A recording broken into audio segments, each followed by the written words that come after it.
All the testimonies you hear that happened here, 9 over 10 of them come to the intercession of our lips. We can't do without her.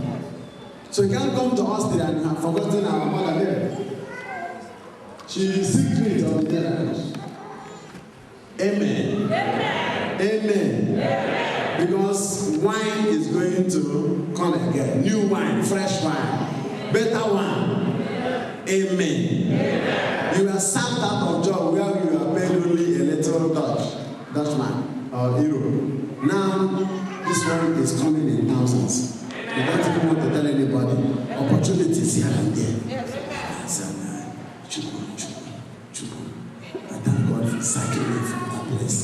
Thank God. That is what is going to follow many of you after this program. And the good ones will have you because you get consolidated in them all. Favors begin to follow people. Because the Africans have suffered. As we're celebrating our unity, that we shall be one in the Lord. As Jesus said in John 17, Father, let them be one.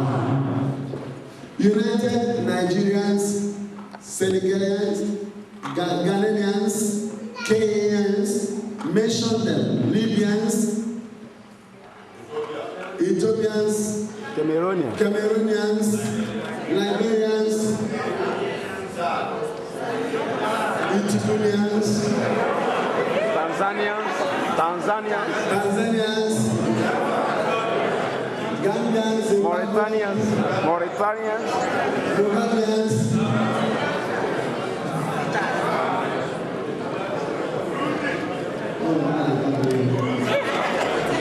Amen. We be united.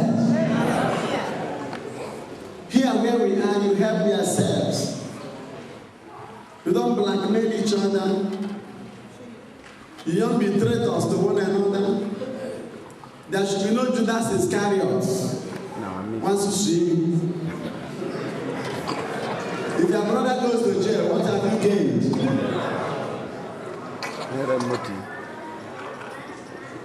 That's it. One rich man in the country is a cost to that country. It's true.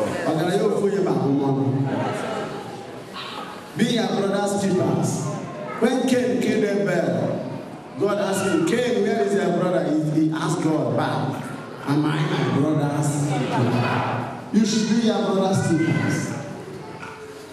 Do your best. There's nobody here that was doing well in his country and he decided to come here. No.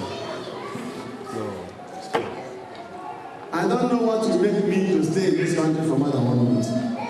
I am too busy at home. Some of you who have come to Nigeria know that even this one I've come from, like somebody with a rope on his neck being put to this place. I'm not looking for a job. In front of my gates are mad people here and there. Jobs to be done. So job is looking for us, we're not looking for job. That's why when we came to the embassy, they wanted to tell me, I told them, please. please. You people think that every Nigerian that comes to us, they come to stay there.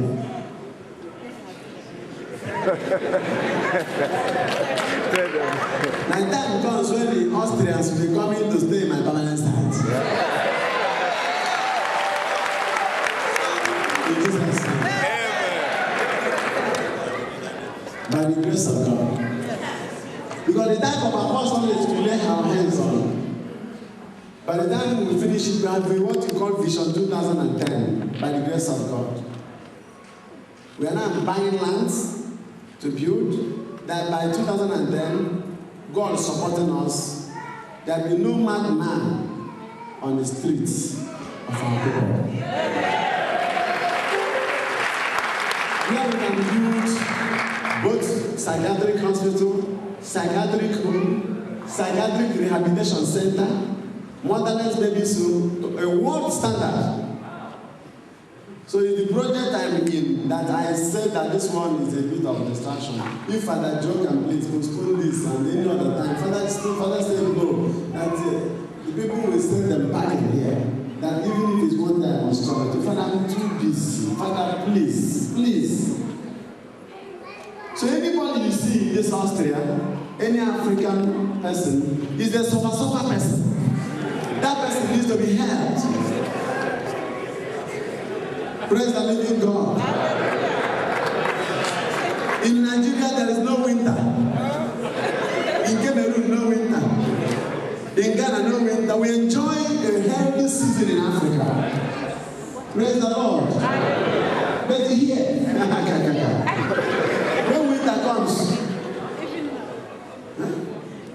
you see a young person getting old, arthritis, caving in. We enjoy a lot of resources there, except that our leaders have been stealing our monies and making people wretched and poor.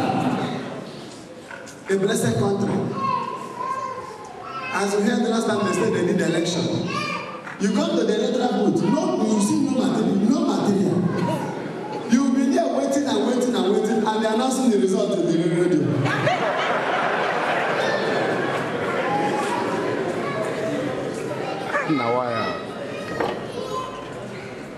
And you can do nothing. Before you know, they use police and army to tell you this is what must happen.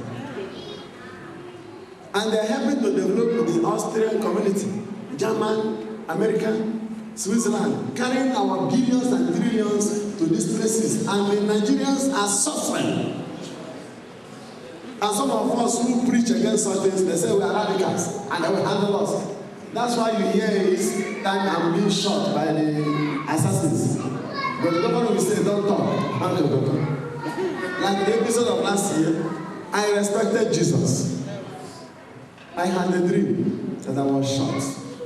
My bishop called me, I told him, he said he wanted to see me. He said, no, my Lord, if I come out, they will shoot me. You know, I have that kind of gift. He said, this night I should come. I was in the Blessed Sacrament worshiping. I told Jesus, let me go and see my bishop. I can't disobey him. Please, protect me.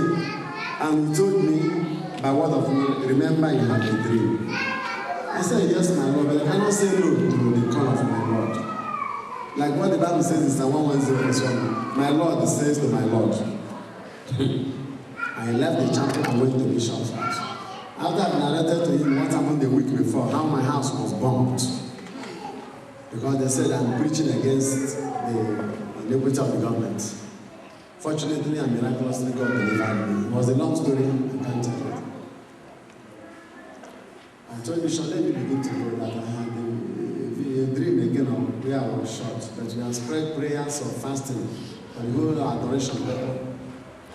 Bishop prayed with me and he escorted me and said, when I reach house, I should call him. I said, yes, my Lord. He went back. Not knowing that these people were monitoring me.